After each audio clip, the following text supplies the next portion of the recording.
The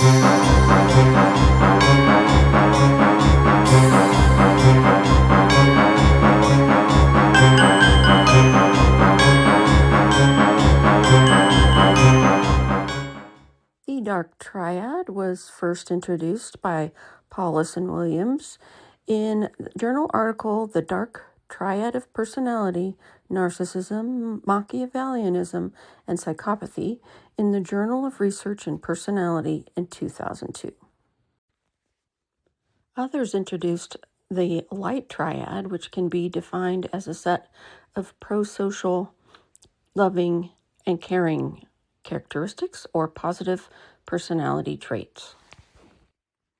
Paulus and Williams posit that narcissism is more socially bold and extroverted as contrasted to Machiavellianism and psychopathy, which are more cold and manipulative. Despite its dark label, narcissism can carry socially adaptive features such as confidence, charisma, and leadership appeal. Narcissism can be overt or covert. Most people are familiar with the grandiose form that's overt, which has core traits of exaggerated sense of self-importance, entitlement and need for admiration, arrogance or dominance, dismissiveness towards others' needs, and often charming, confident, and socially assertive.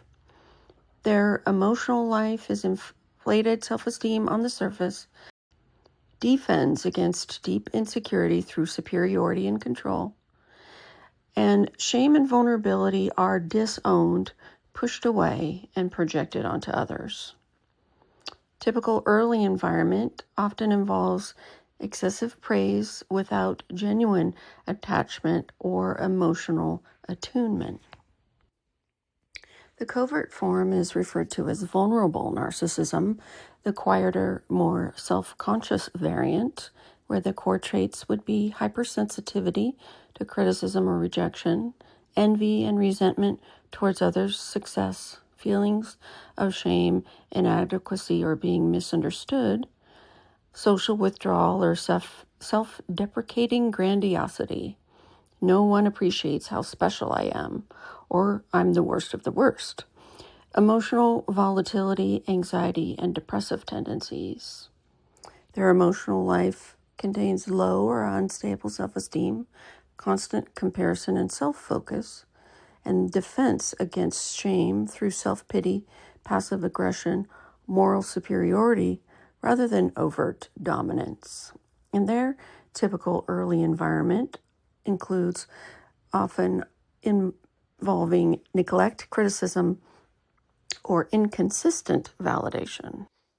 Sam Vaknin, the author of Malignant Self-Love, has mentioned that he sees borderline personality disorder as perhaps a failed version of narcissism, where in NPD, a child builds a false self, a grandiose identity, to protect the fragile real self.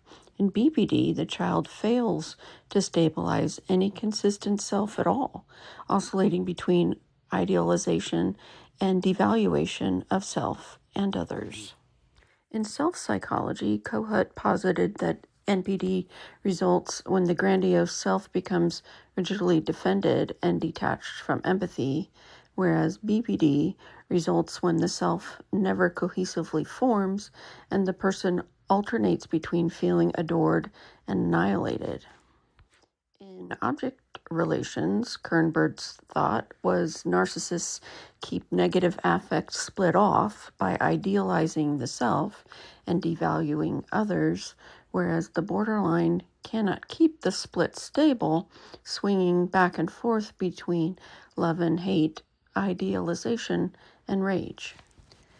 Masterson would say that borderline has a primary fear of abandonment, leading to clinging behavior, rage, and emptiness, with emotional storms and frantic attachment, whereas narcissism is a fear of shame and imperfection, leading to withdrawal, superiority and control, arrogance, detachment, and contempt.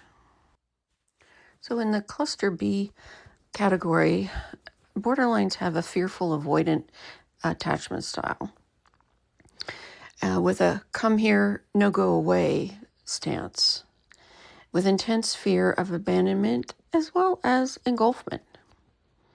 Inconsistent or frightening caregiving and trauma bonds might be the early causes.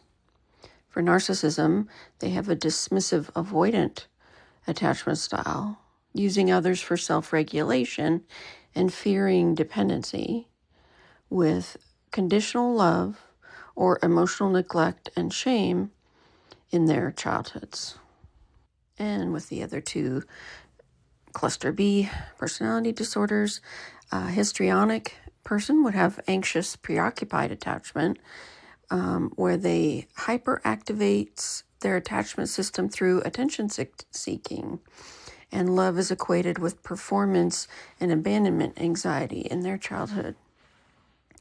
Antisocial personality disorder would have a disorganized or avoidant attachment style, lacking trust and attachment, and exploiting or dominating others, with a childhood containing hostile, neglectful, or abusive parents or early environment.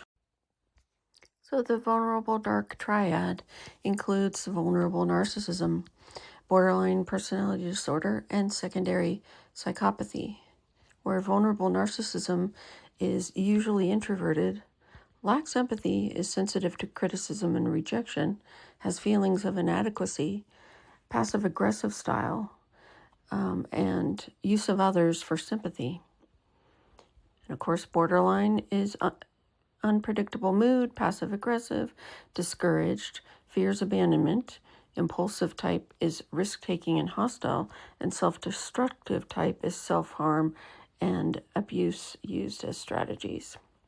Secondary psychopathy, mentioned in another video, involves impulsive, neurotic traits capable of empathy, capable of guilt, underlying anxiety or depression, tough outside and soft inside.